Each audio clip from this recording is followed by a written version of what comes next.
ఇలాంటి మరిన్ని వీడియోల కోసం మా ఛానల్ని లైక్ చేయండి, సబ్స్క్రైబ్ చేయండి.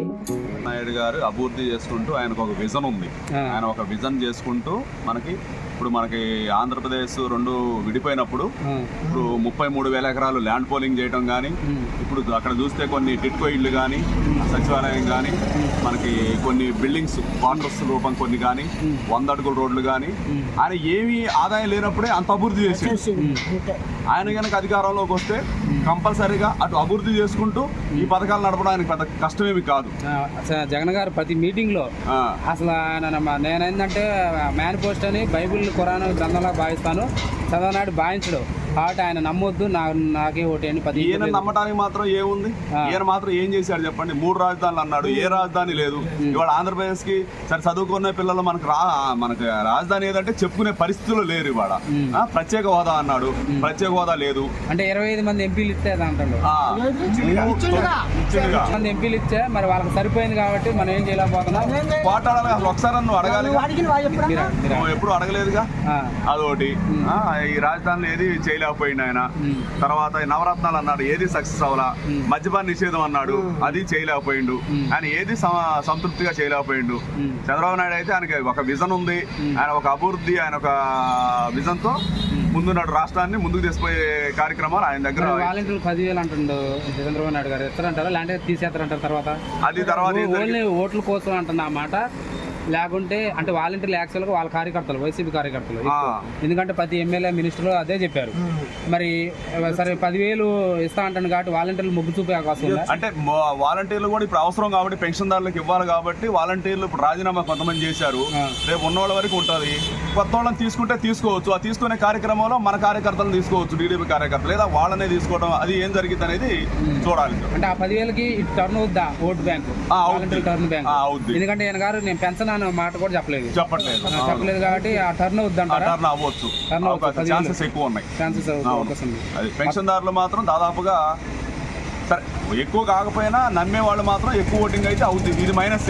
ఎందుకంటే 1,000 రూపాయలు ఎవరు బాగొట్టుకోలేరు. 5 సంవత్సరాలు 5 పదులు ఎవరు బాగొట్టుకోలేరు. ఈయన కూడా మరి 2,500 అంటున్నాడు కానీ లాస్ట్ 2 ఇయర్ అంటున్నాడు. లాస్ట్ 2 ఇయర్స్ అంటున్నాడు. మరి అప్పుడు దగ్గర వీళ్ళకి ఎంత దగ్గర 40,000 35,000 దాకా డిఫరెన్స్ వస్తాయి. ఇప్పుడు వీళ్ళు దాదాపుగా 4,000 రూపాయలతో వీళ్ళకి మందులు, చాలా మంది కొడుకు చూడని పరిస్థితిలో కూడా ఉన్నారు. ఈ 4,000 ఆధారంతో బతికే వాళ్ళు బొచ్చిన మంది ఉన్నారు.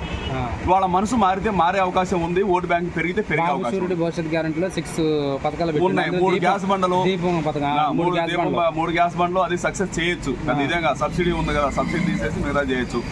జగన్ గారు 9 సార్లు కరెంటు బిల్లు పెంచాడు. 9 సార్లు పెంచాడు.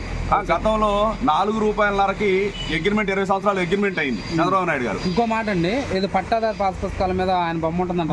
ఉందిగా, పట్టాదారు పాస్ పుస్తకాల మీద ఆయన బొమ్మే వేసుకున్నాడు. ఎందుకనంటారు? అది రేపు ముందు కోర్టులో కూడా ఒక జీవో పాస్ చేద్దామని చూశాడు. ఏది ఆస్తులు, మీరు కొన్న ఆస్తులు మీ దగ్గర జిరాక్స్, నా దగ్గర ఒరిజినల్ ఉండాలి అనే దానికి జీవో చేస్తే అది జీవో అవ్వలేదు.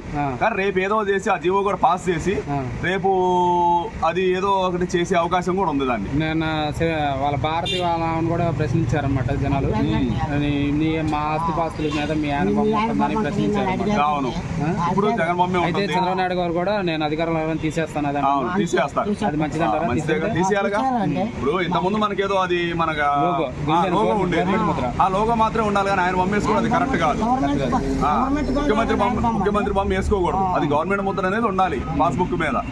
అది రేపు రైతులకు ఏం చేస్తాడో తెలియదు. తర్వాత మధ్యలో 1983లో ఎన్టీ రామారావు ఇచ్చిన కాలనీలకి మధ్యలో మా రిజిస్ట్రేషన్ 10,000 ఇస్తే రిజిస్ట్రేషన్ చేస్తాం అనేది ఒకటి తీసుకొచ్చారు. అది చాలా మంది నమ్మలేదు ఎవరు. అప్పుడెవరో వాళ్ళు చేసిందంటే మేము ఇప్పుడు రిజిస్ట్రేషన్ చేస్తాం అన్నట్టుగా అన్నారు. కానీ చాలా మంది నమ్మలేదు. అది ఏదో డబ్బులు కట్టాలి, దఫాల వారీగా మేము కట్టించుకుంటాం, మీకు సొంతం చేస్తాం ఇల్లు అన్నారు. అది సొంతం, ఆల్రెడీ సొంతమే కదా, ఆ రోజు ఇచ్చారు వాళ్ళకి. అది కూడా ఆయన బొమ్మతోనే రిజిస్ట్రేషన్ అన్నాడు. అది మరి తర్వాత తాకట్టు పెడతాడో తెలియదు, ముందు ఏం చేస్తాడో తెలియదు. అది కొంతమంది ఏదో బాగా ఆఫీస్లో ఉన్న వాళ్ళు ఎవరో చేయించుకుని ఉన్నారు. చాలా తక్కువ మంది, 1% 2% మాత్రం చేయించుకున్నారు. ఎక్కువ మంది అయితే చేయించుకోలేదు. చంద్రబాబు గారి మేనిఫెస్టో చాలా బాగుంది, అమలు చేస్తారు. ఆయన విజన్ ఉంది, కంపల్సరీగా విజన్ ఆయన చేయగలుగుతారు. అభివృద్ధి చేసుకుంటూ పథకాలు నడపడానికి పెద్ద కష్టమేం కాదు. 33,000 ఎకరాలు ల్యాండ్ పోలింగ్ చేసిన మనిషికి అసలు ఏమి మనకు ఆ రోజు ఇన్కమ్ లేదు, ఏది మన రాష్ట్రంలో ఇన్కమ్ లేదు. అయినా సరే 100 అడుగులు రోడ్ వేశాడు, సచివాలయం కట్టాడు, క్వార్టర్స్ కట్టాడు, టిట్కో ఇళ్లు కట్టాడు. ఇవాళ చూస్తే అమరావతిలో చూస్తే చాలా వరకు అభివృద్ధి జరిగింది. రేత్రి పగలు డే అండ్ నైట్ వర్క్ జరిగింది. ఇప్పుడు ఏ పని జరగట్లేదు, ఇప్పుడు ఏది జరగట్లేదు. అసలు ఉన్నాయి మొత్తం ఎత్తుకెళ్లారు దొంగల పరిపాలన అయిపోయింది. అంటే అక్కడ ఓన్లీ కమ్మరాజ్యం వాళ్ళు ఉన్నారు, అందుకే నేను వైజాగ్. ఇదంతా అబద్ధం అనమాట. ఆయన ఇప్పటికైనా ఆయన అమరావతి ఆయన చెప్పట్లే జగన్, వైజాగ్ నుంచే నేను పరిపాలన చేస్తా అంటున్నాడు.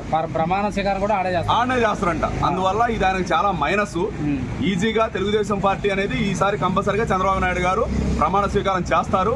అది 100% అనమాట, పక్కా అవుతుంది.